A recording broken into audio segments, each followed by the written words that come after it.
The last guy on this list was so protected that even his own bodyguards didn't know where he slept at night, and Mossad still got to him. But the way they did it, that's the part nobody talks about. So Iran has spent decades building up its military leaders, its nuclear scientists, its intelligence commanders. These are people surrounded by armed guards, living in safe houses, moving in armored convoys, changing their routines constantly, and yet, one by one, Mossad has managed to reach them. Not in some random battlefield, not with a massive military operation, but with precise, calculated, almost surgical hits that left the entire world asking the same question. How? Today, I'm going to break down 7 of the most high-profile Iranian leaders that Mossad took out, and I'm going to walk you through exactly how they pulled each one off. Some of these stories are so unbelievable that they sound like they came straight out of a movie, but they didn't. They actually happened. Let's start with the one that shook the entire Middle East. Number 7, Abbas al-Musawi. This was back in February 1992. Al-Musawi was the Secretary General of Hezbollah, which, if you don't know, is basically Iran's most powerful proxy group in Lebanon. And this guy wasn't just some random commander. He was the man running the whole show. He was the link between Tehran and Hezbollah's operations. He coordinated attacks. He gave the orders. He was the face of the organization. Now, here's the thing about al-Musawi. He was extremely careful. He moved around southern Lebanon constantly, never staying in one place too long. But Mossad had been watching him for months, and they had informants on the ground, they had surveillance in the air, and they were waiting for the right moment. That moment came when al-Musawi was traveling in a convoy in southern Lebanon. Israeli Apache helicopters came in fast and hit his motorcade with missiles. The strike was devastating. Al-Musawi was killed along with his wife and child. It was brutal, it was controversial, and it sent a very clear message. Nobody is untouchable. But what most people don't realize is how long the intelligence gathering took before that strike. We're talking months of tracking his movements, identifying his vehicles, mapping out his routes, figuring out his schedule. The actual hit took seconds. The preparation took forever. Number 6, Fathi Shakaki.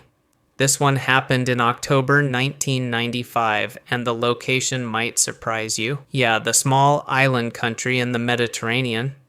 Shakaki was the leader of Palestinian Islamic Jihad, which was heavily funded and supported by Iran.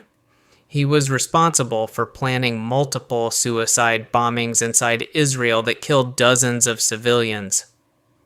Shakaki had been living in Damascus, Syria, under the protection of the Syrian government. He thought he was safe there. But when he traveled to Libya for a conference and then stopped in Malta on his way back, Mossad saw their window. A team was already in place. As Shakaki walked out of his hotel, a man on a motorcycle pulled up beside him and shot him multiple times in the head with a silenced pistol. The shooter disappeared. The motorcycle was later found abandoned. No arrests were ever made. The crazy part about this one is the logistics. Mossad had to get a team into Malta, set up surveillance on his hotel, figure out his movements on the island, position the shooter, and have an extraction plan ready, all within a very short window of time. The fact that they pulled it off in a foreign country with no official cooperation tells you everything about how Mossad operates. They don't wait for permission. They don't wait for the perfect situation. They create the situation. Number 5, Imad Mughniya. Now, this is the big one. If there's one name on this list that intelligence agencies around the world had been chasing for decades, it's this guy. Mughniya was Hezbollah's military commander and one of the most wanted terrorists in the world. The FBI had him on their most wanted list. The CIA wanted him, and Mossad wanted him more than anyone. This man was responsible for the 1983 Beirut barracks bombing that killed 241 American Marines.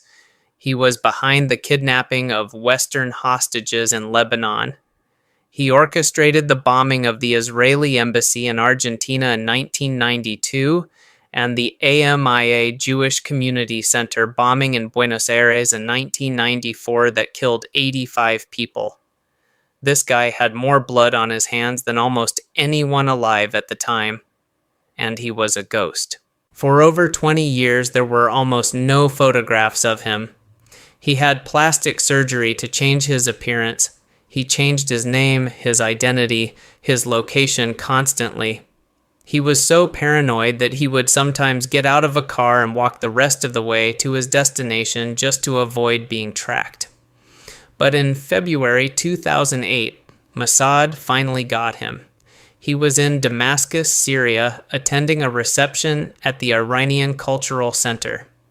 When he walked to his car that night, a bomb that had been planted in the spare tire of a parked vehicle nearby detonated. The explosion was precisely directed. It killed Mugnia and only Mugnia. Nobody else in the area was seriously hurt. Think about that for a second.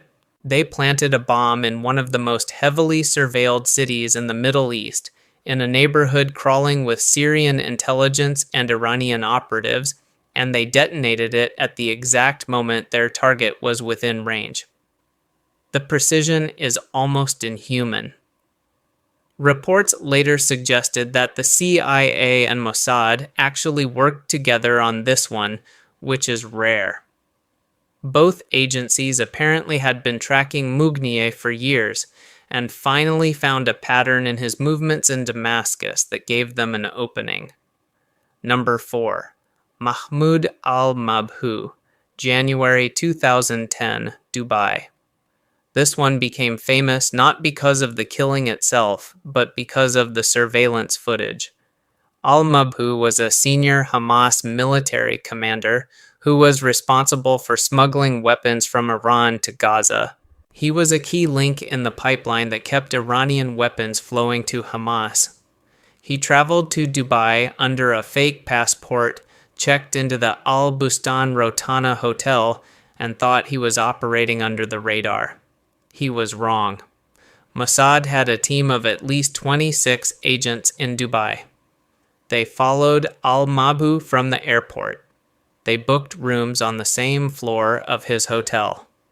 They watched him leave, and when he came back, they were waiting. The team entered his room, subdued him, and killed him. They made it look like he died of natural causes by using a drug that mimicked a heart attack and then suffocating him. The problem was the cameras. Dubai has cameras everywhere, and the footage showed the entire Mossad team moving through the hotel, the airport, the mall. The world saw agents in tennis outfits and casual clothes, with disguises, all coordinating this incredibly complex operation. Dubai police eventually identified the agents, all using fake passports from countries like Ireland, France, Germany, and Australia. It was embarrassing for Mossad from an exposure standpoint, but the mission was accomplished, and the message was clear again. You can hide anywhere, and they will find you. Number 3. Mohsen Fakhrizadeh, November 2020. This one changed everything. Fakhrizadeh was considered the father of Iran's nuclear weapons program. Western intelligence agencies had been tracking him for years. Israel's prime minister at the time, Benjamin Netanyahu, actually stood in front of the United Nations and said his name publicly, calling him the head of Iran's secret nuclear project. Iran knew he was a target. They gave him a massive security detail. He traveled in armored vehicles. His movements were kept secret, and yet, on a Friday afternoon on a highway outside Tehran, he was assassinated. Now here's where it gets absolutely insane. According to reports, Mossad didn't even have a human shooter on the ground. They used a remote-controlled machine gun mounted on a pickup truck that was parked on the side of the road. The weapon was operated by satellite, with artificial intelligence assisting in targeting. The gun fired at Fakhrizadeh's car, hitting him with precision while reportedly avoiding his wife, who was sitting right next to him in the vehicle. The truck then self-destructed. It exploded to destroy the evidence. Let me say that again. A remote-controlled, AI-assisted weapon operated via satellite parked on a highway in Iran that fired on a specific target in a moving vehicle and then destroyed itself. This sounds like science fiction, but this is what was reported by multiple credible sources, including the New York Times. The operation required months of surveillance inside Iran. Mossad had to identify Fakhrizadeh's routes, set up the truck in the right position, test the technology, and execute it all without being detected by Iranian intelligence. The fact that they pulled this off deep inside Iranian territory is probably the most impressive part of the whole thing. Number 2. Ismail Haniyeh, July 2024. This was the most recent one and possibly the most bold. Haniyeh was the political leader of Hamas, and he was killed in Tehran, the capital of Iran itself. He was there for the inauguration of Iran's new president. He was staying in a government guest house surrounded by Iranian security, and he still got killed. Reports suggest that a bomb had been smuggled into the guest house months earlier, possibly built into the structure of the building itself during a renovation. The device was detonated remotely while Haniyeh was in his room. The explosion killed him and one of his bodyguards. The fact that Mossad could penetrate a secure Iranian government facility, plant an explosive device, and detonate it at the right moment while their target was inside, in the heart of Tehran, is something that intelligence experts are still trying to wrap their heads around. It suggests that Mossad has assets deep inside the Iranian government or security apparatus, people who can move freely in sensitive locations without raising suspicion. Iran was humiliated. Their most important guest, a man they promised to protect, was killed under their own roof. Number 1. Qasem Soleimani. Now, I know what you're thinking. Soleimani was killed by the United States, not by Mossad.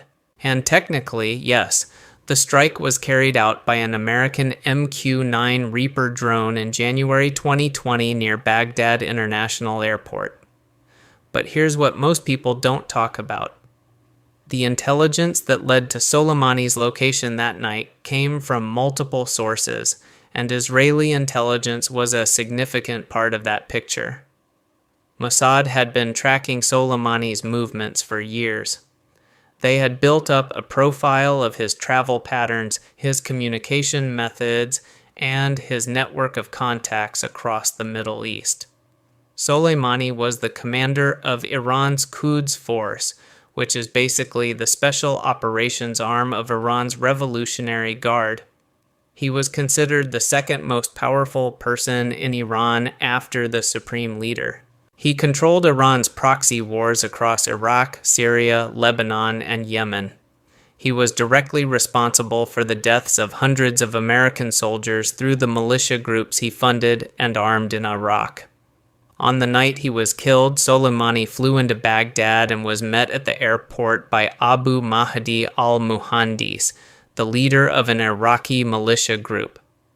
As their convoy left the airport, an American drone fired missiles that destroyed the vehicles. Both men were killed instantly. The intelligence coordination that made this possible involved real-time tracking of Soleimani's phone, his flight records, and his meeting schedule. Multiple intelligence agencies contributed, but Mossad's role in building the long-term intelligence picture on Soleimani cannot be ignored. They had been watching this man for years, mapping every step he took. So what does all of this tell us? It tells us that no matter how powerful you are, no matter how many bodyguards you have, No matter how many times you change your routine or your appearance or your location, there is an intelligence agency out there that has the patience, the resources, and the willingness to reach you wherever you are. Mossad operates on a simple principle. If you are a threat, there is no safe distance, there is no safe country, there is no safe room. They have shown this again and again, from the streets of Malta to the highways of Tehran. And the scariest part? These are just the ones we know about. Hit subscribe if you want to see more stories like this.